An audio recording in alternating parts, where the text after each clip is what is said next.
Comment se préparer au temps difficile?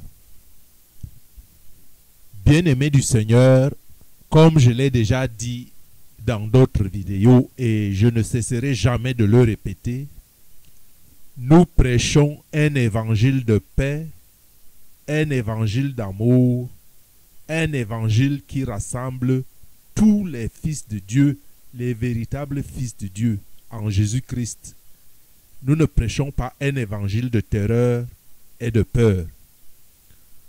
L'état du monde et les conditions de vie aujourd'hui et dans un avenir immédiat peuvent sembler peindre un tableau sombre de l'humanité. Cependant, Dieu est amour, Dieu est bonté, il l'est hier, aujourd'hui et éternellement, et Dieu ne change pas. Même si Dieu est le Créateur, notre action à nous, nos prières et même notre évangile ont aussi un impact pour changer la terre, transformer les cœurs pour ramener les âmes à Dieu. Les forces ennemies ont aussi leur agenda pour détruire, égorger, voler la paix des brebis de Dieu, semer la terreur sur la terre, amener les fils des hommes à détester pour ainsi refuser l'autorité de Dieu avec la direction et les orientations qui mènent à la vie éternelle. Or, cette action de l'ennemi à détester Dieu est ainsi pour amener les hommes à la perdition par des mensonges qui pour un temps portent leur effet et semblent même apparenter la logique de la vie sur terre. Or, ceci n'est que pour un temps.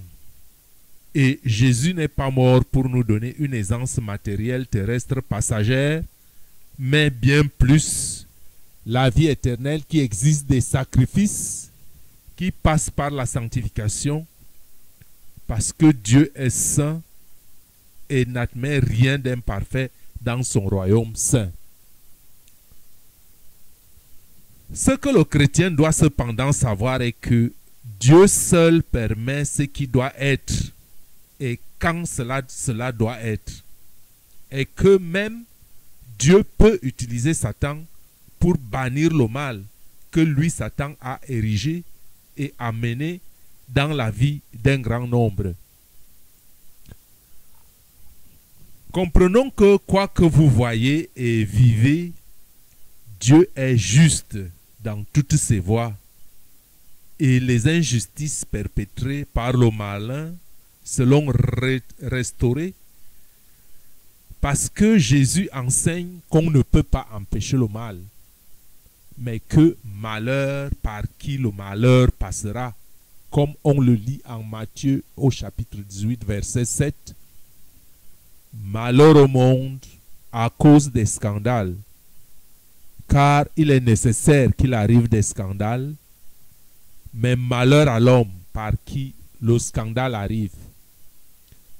Frères et sœurs, en attendant, il faut que les chrétiens soient préparés au scandale et aux choses qui arrivent et qui sont déjà là. La première chose est d'avoir la bonne disposition d'esprit en vous disant que vous n'êtes pas le seul qui souffre, que le disciple n'est pas plus grand que son maître. Christ lui-même a souffert et il est possible que les mêmes souffrances vous soient imposées comme à vos frères fidèles dans le monde entier. Je ne dis pas d'aimer la souffrance, mais autre chose est d'aimer la souffrance, une autre est de la supporter par une bonne attitude d'esprit. Si Dieu punit le mal, il est possible que son épouse, comprenez ici épouse comme enfant fidèle vivant sur la terre, bien sûr, enfants fidèles, hommes comme femmes, hein, mais généralement, ça s'appelle l'épouse, c'est-à-dire ceux qui ont une certaine intimité spirituelle avec le Christ. Je dis donc que si Dieu punit le mal, il est possible que son épouse souffre aussi par exemple, ce n'est qu'un exemple, d'un manque d'électricité ou de certaines commodités qui manqueraient dans les temps difficiles à venir. Il n'est pas impossible que dans les temps à venir, pour punir la terre, que la terre manque du courant, de l'électricité, de par les calamités qui arrivent ou qui arriveront.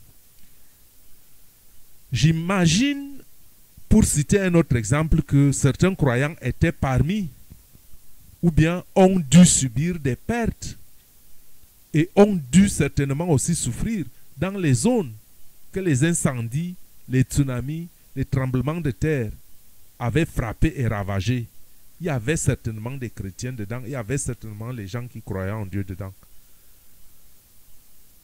Or, les Écritures interpellent que le temps qui arrive peut retirer le monde de nombreuses choses.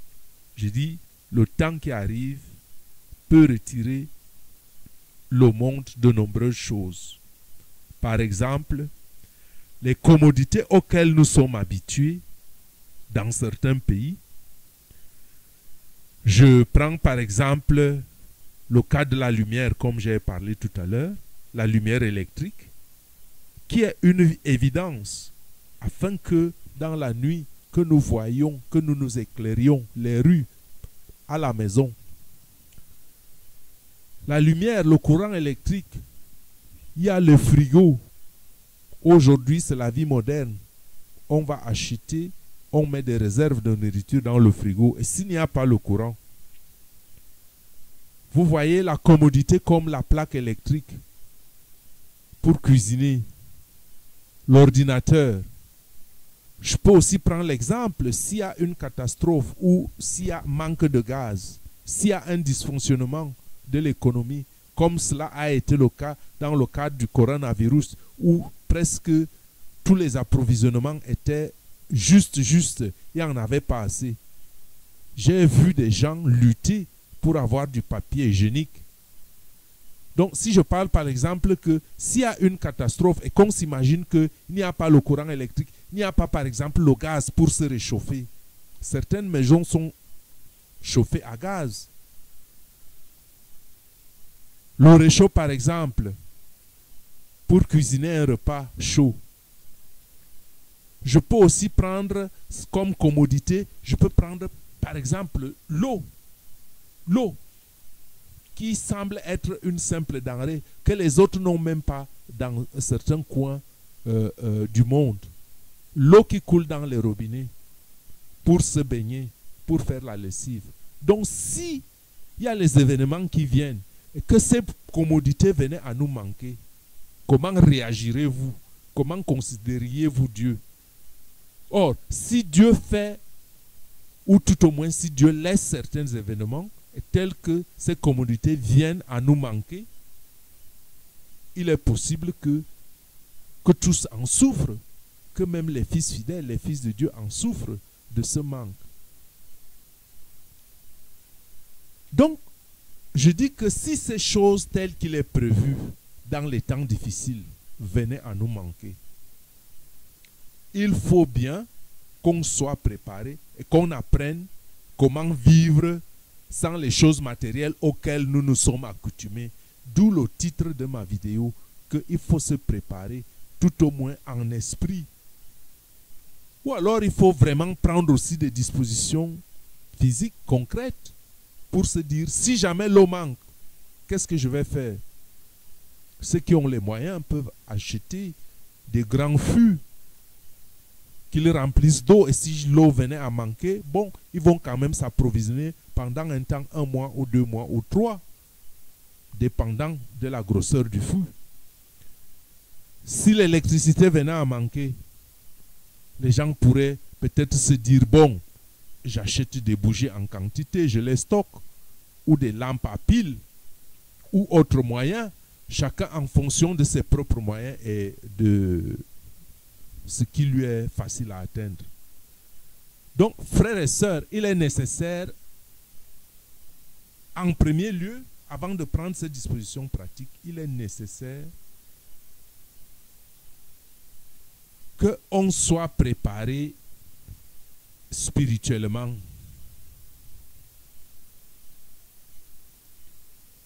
Et qu'on apprenne à vivre en esprit sans les choses matérielles pour lesquelles nous nous sommes accoutumés. Parce qu'on voit toutes ces choses évidentes, yes. Quand on vous dit que c'est Dieu qui vous les donne, vous n'y croyez pas. C'est Dieu qui soutient, vous n'y croyez pas. Et si Dieu laisse faire, que le démon est en train, le malin est en train de détruire la terre, Dieu laisse faire pour punir. Et que tout le monde s'en trouve à manquer de ces choses, il faut bien que nous soyons préparés. Et il est donc nécessaire de prendre d'abord le temps de fouiller la parole, de savoir ce que la parole dit, d'être préparé, de savoir que ces choses arrivent. Parce que celui qui ne sait pas se mettra à pointer, à montrer la pointe vers le haut, vers le ciel, pour maudire Dieu. Alors que c'est des choses écrites, le Seigneur nous a avisés qu'il faut que nous prenions des dispositions et que nous sachions que s'il laisse faire, cela a un certain but. Donc il faut fouiller la parole à la recherche de ce que Dieu veut nous enseigner et nous montrer. Bien-aimés du Seigneur, accoutumons-nous aux Saintes Écritures sans toutefois vous demander, je ne vous demande pas de rejeter les discours, excusez-moi, que j'appellerai creux, les philosophies et les théologies terrestres, si vous êtes attaché à quelques discours particuliers. Je ne dis pas que le mien est bien, je suis seulement en train d'éveiller votre conscience, de vous réveiller et de dire, même si je suis dans cette situation, si la situation change, qu'est-ce que je ferai? Parce que quand on lit les écrits apocalyptiques, et quand on revoit ce qui se passe actuellement dans le monde, je pense qu'il n'y a personne qui doute que nous vivons une époque particulière. Donc, il faut se plonger dans les Écritures. Lis-les et passe plutôt de plus en plus du temps en prière. Passe du temps avec Dieu. C'est ça qui te relève. Là, on ne vit pas seulement du pain, mais on vit de la parole qui sort de la bouche de Dieu. Parce que c'est cette parole-là qui nous éduque. Cette parole est créatrice. Quand on l'entend, elle produit son effet. Donc, accrochons-nous à la parole par-dessus tout. À la fois physiquement et spirituellement parlant. Cette parole parle d'un temps à venir de destruction soudaine. On parle d'un temps de destruction soudaine. Je dis bien qu'on parle d'un temps de destruction soudaine. C'est pourquoi il est nécessaire de se préparer. Un temps de destruction soudaine qui va emporter la vie d'un grand nombre, même des brebis de Dieu. Et il est possible que plusieurs devront même quitter leur demeure et fuir loin de leur résidence habituelle. Si on en croit les messages des uns et les autres, et l'Esprit témoigne que c'est une parole vraie et véridique. Si tel est donc le cas, et comme cela sera le cas à coup sûr, quelle est ta perspective? Quelle est ta perspective? On dit qu'un homme avisé vaut deux. Donc, chercher refuge dans son cœur, c'est la perspective première. Chercher refuge dans son cœur. Là où habite Dieu. Chercher refuge dans la parole. C'est la seule solution. La consolation par Dieu seul. Dieu qui n'abandonne pas les siens. Si vous êtes en fuite, obligé peut-être d'abandonner tout, faites-le. Et dans votre nécessaire, si vous devriez emporter une chose, que cette chose soit la parole de Dieu. Emportez une seule chose, que cette chose soit la parole de Dieu. C'est pourquoi, commençons dès aujourd'hui à graver cette parole dans notre cœur, afin que même dans les ténèbres extérieures, notre intérieur luise, afin de continuer de porter témoignage de l'amour de Dieu et de son Christ, notre Sauveur, devant l'immense degré d'angoisse qui se présentera. L'immense angoisse, l'immense degré d'angoisse qui régnera. Et la parole de Dieu, notre cœur, est notre première protection devant ce chaos. Parce que quand on fortifie son cœur, quand on est préparé qu'une telle chose arrive, quand on sait pourquoi cela arrive, ça fait qu'on peut supporter mieux les événements 2 fois, sinon plus. Et c'est cette parole qui atteste et rassure qu'aucun mal ne sera fait aux élus et fils fidèles. Aucun mal ne sera fait aux élus et fils fidèles parce que Dieu protège les siens.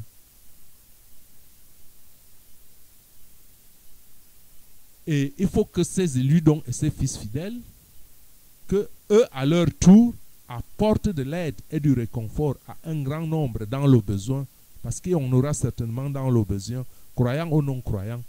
Il faut montrer l'amour de Dieu, parce que Dieu ne ressasse personne. Et surtout montrer votre amour, surtout pour ceux qui ont de l'amour pour Dieu. Donc, ceux qui sont sous la protection de Dieu devront donc apporter de l'aide et du réconfort au grand nombre qui sont dans le besoin ou qui seront dans le besoin, pour être des lumières dans le monde pendant les temps de chaos à venir et qui sont même déjà là. C'est cela l'évangile de paix, c'est cela l'évangile d'amour. Frères et sœurs, le temps se rapproche, mais la parole du Seigneur doit d'abord être prêchée à toute chair jusqu'aux extrémités de la terre, sans toutefois oublier que la destruction sera soudaine, comme le soulignent les paroles de vérité dans les Saintes Écritures. Dieu est amour et ne veut qu'aucune âme se perde, même si beaucoup ont déjà fait leur choix. Beaucoup ont déjà fait leur choix, donc des fois même, il y a certaines personnes que ça ne vaut pas la peine. Faites d'autres devoirs, mais Jésus a dit que là où on vous ne reçoit pas, secouez la poussière de vos pieds.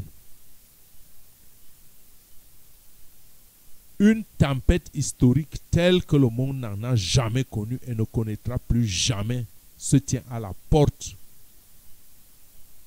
Notre âme, notre arme et notre protection est la parole de Dieu. Je répète, votre arme et votre protection, c'est la parole de Dieu. Je dis que notre protection est de s'enfuir dans la parole de Dieu. Préparons notre cœur, notre esprit et notre corps physique à la destruction à venir. Ne laissons pas la peur cependant s'emparer de nous, puisque nous sommes avisés d'avance. Donc restons forts dans la parole, prions constamment et sans cesse, et laissons-nous conduire par la seule parole de Dieu au travers de ces temps difficiles. Sinon, vous aurez à souffrir une partie de ces choses qui vont arriver, dont la cause est d'atteindre et de réveiller l'égaré, qui sommeille dans son aisance apparente. Et lorsque la terre s'ouvrira, les vagues mugiront et le feu embrasera la terre, les ténèbres s'abattront et alors les brebis égarées chercheront du réconfort et du soulagement. Et vous qui êtes avertis et apprêtés et préparés, tournez-les vers Dieu. Donnez aux égarés de l'espoir par votre lumière. Rompez le pain avec eux et donnez-leur tout ce que vous avez à offrir. C'est de cette façon qu'ils surmonteront leurs doutes lorsqu'ils verront que vous volez à leur secours et semblez être et être même protégés et maintenus au-dessus de la destruction. Donnez-leur de l'espoir et leur cœur se tournera progressivement en découvrant que notre Dieu est tout-puissant et créateur de toutes choses. Quelle belle œuvre de ramener les brebis égarées au Seigneur. Quelle belle œuvre. Votre récompense sera grande. Seigneur, sois glorifié et exalté, mon Dieu, Yahushua, Yahweh, pour tout ce que tu es. Ô roi des siècles, sois la gloire. Ô roi immortel, sois la gloire. Ô roi invisible, sois la gloire. Ô roi des siècles, immortel, invisible, seul Dieu, Dieu d'Israël, sois la gloire, la puissance, l'honneur, au siècle des siècles. Amen, amen, amen.